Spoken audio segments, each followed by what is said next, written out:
Are you gonna get Jackie to cut your hair? All these videos are like the worst time. Hello, welcome back to another episode of Storytime with Moto. Today we're discussing our namesake, Moto. We named this place Moto for two reasons. The first being that Moto in Japanese means origin. So we thought that was very fitting because we're trying to really represent original or authentic Japanese beverage drinking culture here in the UK. So that's why we import all our brews directly from the source in Japan. And we do so pretty frequently so that we could reflect the seasonality and terroir of our drinks in real time. The other reason we named this place Moto is because Moto is actually a very crucial step in the sake brewing process. It happens right before the main fermentation. Moto, when translated to English, is like fermentation starter or yeast starter. So these are very fitting translations because the whole objective of making the Moto is to create a very safe environment so that the sake yeasts can grow and it won't be hindered by wild bacteria or wild yeast getting in the way. So once the Moto creates this safe environment, then the brewers move onwards to the main fermentation. So actually in Japanese, Moto and the word shubo are used interchangeably, and the characters for shubo literally means mother of sake. So without the Moto, there is no sake. So that's kind of the two reasons why we named this place Moto. And we actually got a request saying that they would like us to talk about the three different methods of making the Moto. So we thought we'd talk about that today.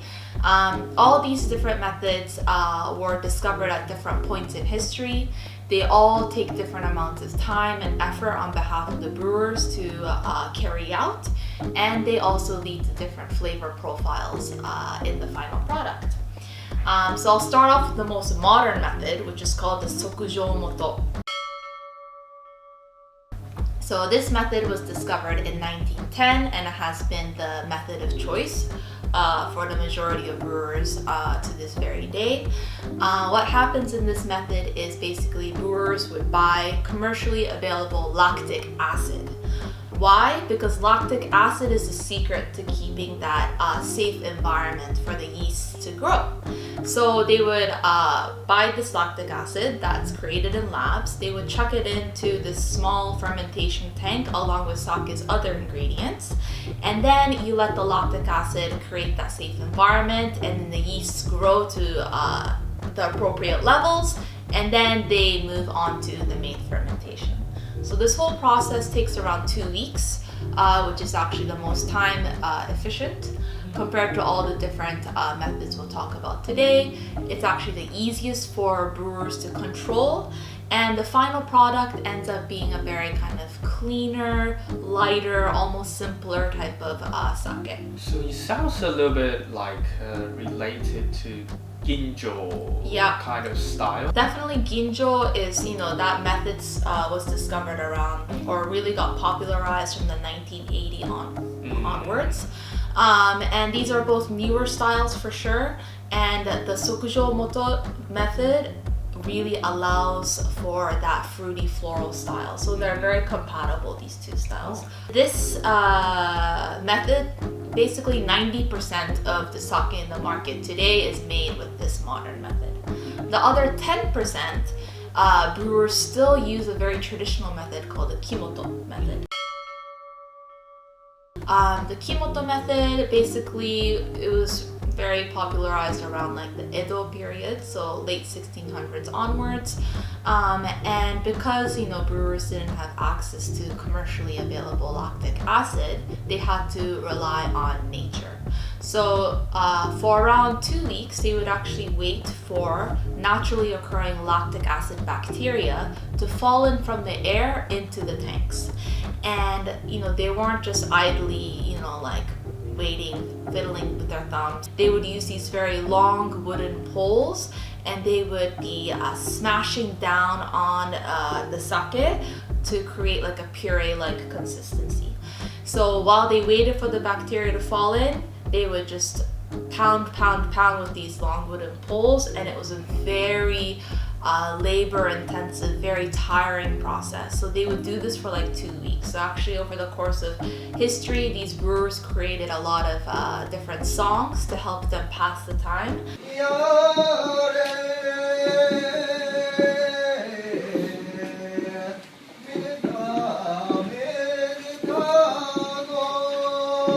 After finally the lactic acid bacteria falls in, it releases or creates the lactic acid, and then that then helps create that environment for the yeast to grow. This is a good time actually to introduce another method, which is called Yamaha. Because the Yamaha method was actually discovered in 1909, so only a year before the modern method was discovered. But the scientists found out that while waiting for the lactic acid bacteria to fall in, you actually don't need to be doing the very tiring wooden pole pounding, very laborious process. So Yamaha basically means the termination of the wooden pole pounding. So the Yamaha takes the same amount of time as Kimoto. They're both 4 weeks, so double the amount as the modern method. But in the first 2 weeks in the Kimoto method, it's very strenuous physical activities taking place, while for Yamaha, you're not doing that physical exertion. They both tend to create more rich, lively, a bit more savory styles of sake compared to the modern method. And out of the two, I would even say that the Yamaha is a bit more wilder and gamier out of the two.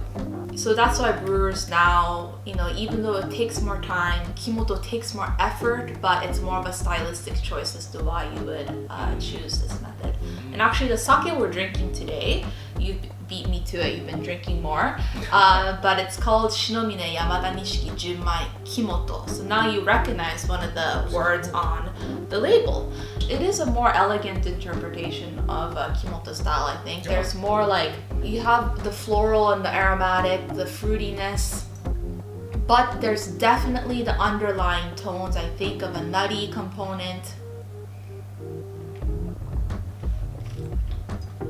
Yeah, there's a savoriness and also like a mouth puckering lemon kind of sensation. So these traits are very much derived from the Kimoto method. So now we know that for 2 weeks they were doing the pounding with the poles. It took 4 weeks to create the Moto, the fermentation starter, but very much worth it, I think, in terms of the final result, for sure.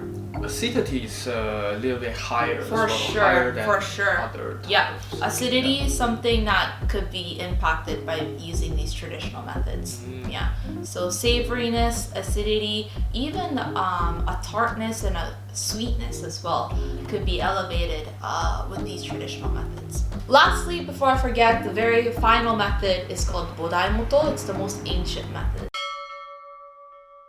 So that's the precursor to this Kimoto method. To simplify things, basically you take some steamed rice and raw rice and leave it in like a little tank with some water in it. And you leave it for a few days, and during those few days, that's when the lactic acid bacteria would release the lactic acid, and it would infuse the water basically with the lactic acid. So after a few days, the brewers would then take out the rice, steam that, and create in a Moto tank. You put all the different ingredients of sake, and then you put that lactic acid infused water into the Moto, and then the Moto making process would start. So that was the Moto. It took a longer period of time. Now you really don't see Moto being used, but a few breweries are just paying tribute to sake brewing history by bringing it back. It's more like an experiment. I actually use it at home. What do you mean? Like when I put the rice and water in the rice cooker and I forgot to cook the rice. Oh, true. Do you use the rice?